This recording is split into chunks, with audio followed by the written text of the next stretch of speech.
Apollo Crews is out, so therefore, who is in the men's Money in the Bank ladder match?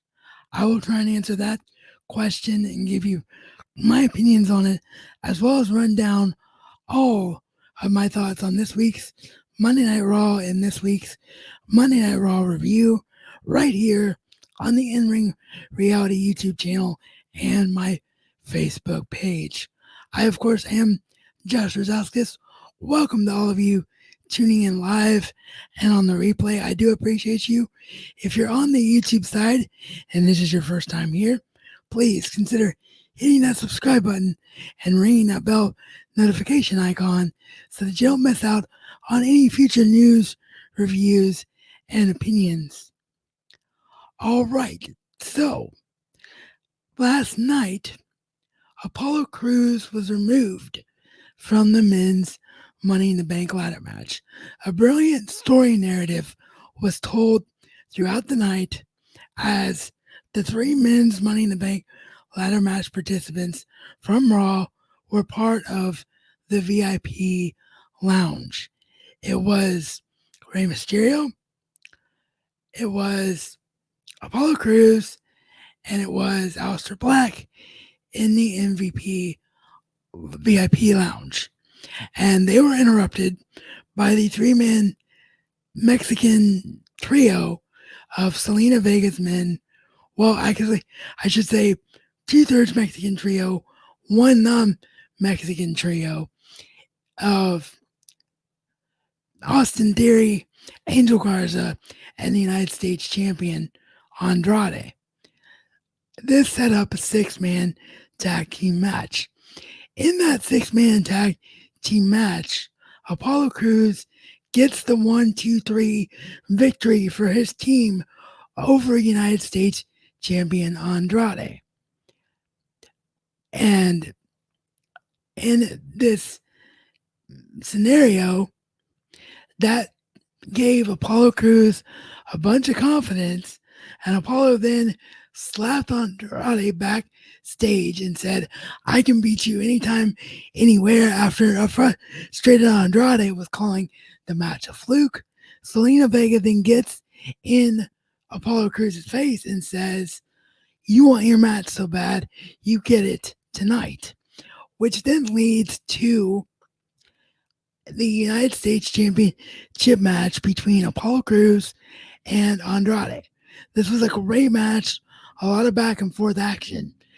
During the match, Apollo goes for a standing moonsault on the outside, tweaks his knee, then proceeds to take a couple of more moves on the knee, which further tweak it. Andrade notices this, goes to chop out Apollo's knee to the point where Apollo can't continue. The match is thrown out, and therefore, because of his injury angle, Apollo Crews is now out of the men's Money in the Bank ladder match. Now, let's be clear. There's been nothing coming out today that has suggested this is a legit injury for Apollo Crews. This is entirely storyline, so there's no need to worry. Hopefully, great things are coming for Apollo Crews at the hands of Paul Heyman. However, this begs the question, as I mentioned, who will replace Apollo Crews in the men's Money in the Bank ladder match? Well, also last night on Raw, we saw the return of Jinder Mahal, which unfortunately is who I think WWE will choose. I don't think it's coincidental that Jinder returns from injury, gets a squash match victory, and then all of a sudden there's a men's Money in the Bank ladder match spot open. Who do I want it to be, however? I want it to either be AJ Styles or Kevin Owens, because neither one of those men have won the Money in the Bank briefcase. They've accomplished everything else in WWE, and the Money in the Bank briefcase should go to someone who's never earned it. And although the same could be said for Rey Mysterio along with Kevin Owens, I also feel like the Money in the Bank briefcase suits a heel much better. So it would fit AJ's character much better. So how long is AJ Styles going to sell the effects of the Boneyard match? We don't know. But if he returns and is in this Money in the Bank spot, I think that that would definitely be the best use for it. Now, before I get into my thoughts on the rest of Monday Night Raw, for those of you watching live, we do have a couple of live comments here that I'm going to put on screen and say hello.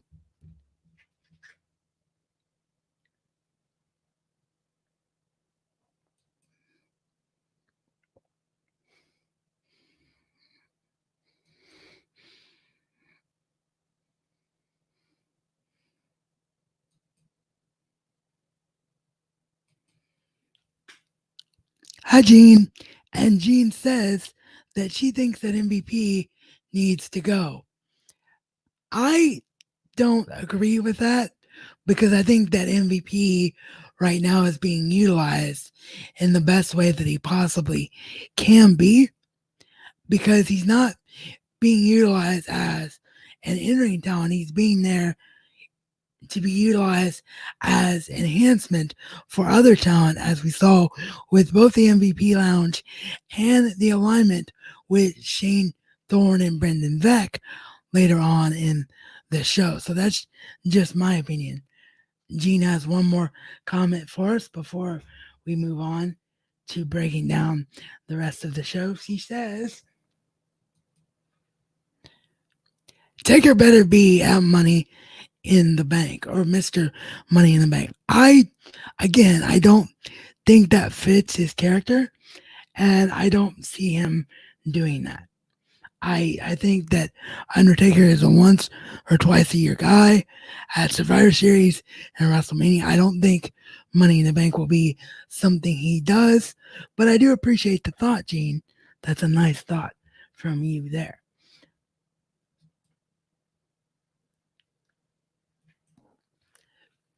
So what do we think about what did I think, about the rest of Monday Night Raw?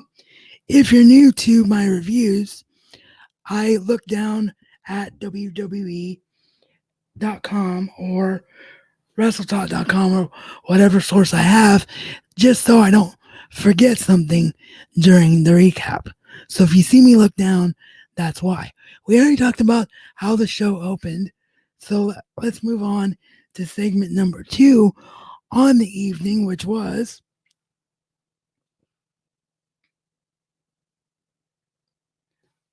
Bobby Lashley in his squash match defeated Denzel DeJohnette after he told Lana to stay backstage. I don't really know where this whole thing is going with Lashley and Lana, if they're just not going to slowly not use Lana since Rusev is not there anymore.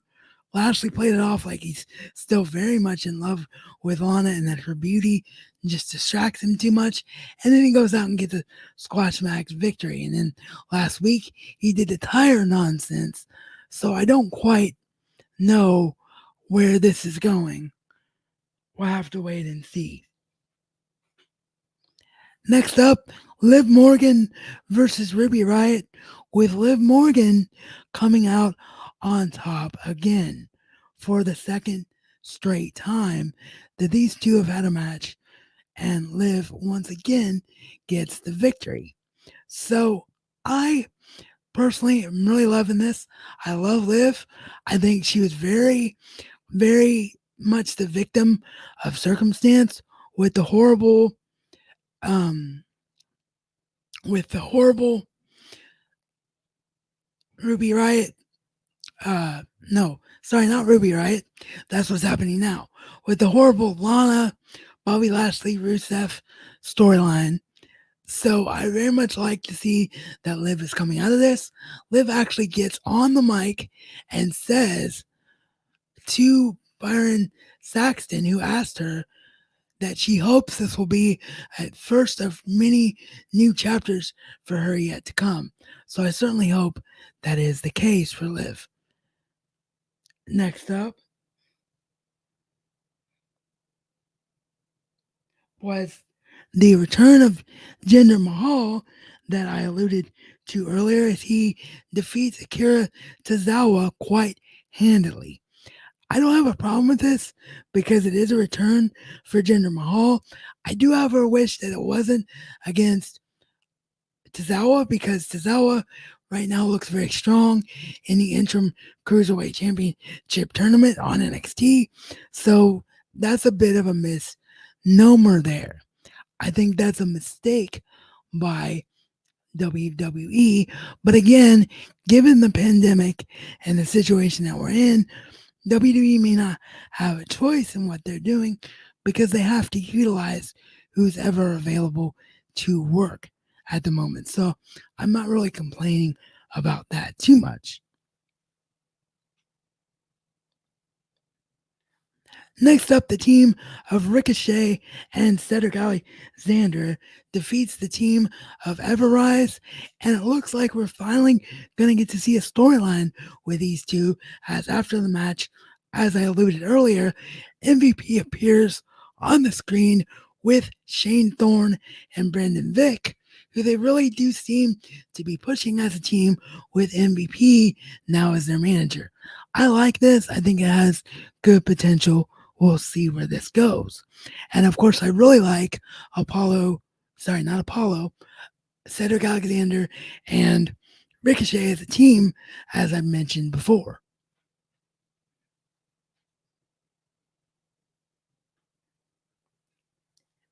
And in the main event segment, it was the contract signing for the WWE Championship between challenger, the Monday Night Messiah, Seth Rollins, and Drew McIntyre.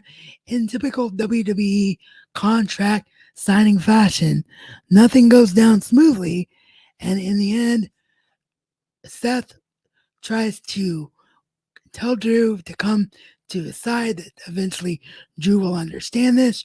Drew plays it off like he's been enlightened, calls Seth an entitled piece of S, and then takes down the table, throws down the table, and proceeds to beat down Seth Rollins. Buddy then returns, Buddy Murphy, or I guess Murphy, as he's just now known. Sorry, force of habit there. But Murphy returns, and Murphy helps Seth by taking the bullet for Seth on the Claymore. And that is how the show comes to an end. So, overall, this was a good Raw. There was really nothing about this Raw that didn't work. It was good all the way through. Sorry, I don't know why I keep pulling my shirt. I guess I don't know what to do with my hands. Sorry. I will stop doing that, I promise. But yeah, this was a very, very strong Raw, and there was nothing really about it that didn't work, in my opinion. I really liked every decision they made, except for I'm a little bit concerned right now as to what they're going to be doing with Apollo Crews, but I have faith that Paul Heyman has a vision for Apollo Crews. He did ask for Apollo Crews to come to Raw. Apollo has looked very strong recently, and I think that we'll hopefully only be seeing good things going forward. Before I sign off, Gene has one more comment here in the studio, that I want to put on screen.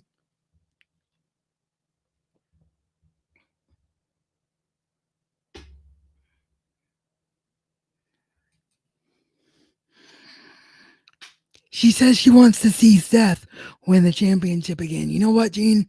I love Seth. You know that Becky is my favorite person, which by extension makes Seth my favorite person. So eventually I do want to see Seth win the championship again. But Drew just won it, and Drew has worked his butt off for this for so long. And I think Drew deserves a long title reign. So my vote is going to go for Drew to hang on to the title for a little while, and then maybe Seth gets it back at SummerSlam or at WrestleMania next year.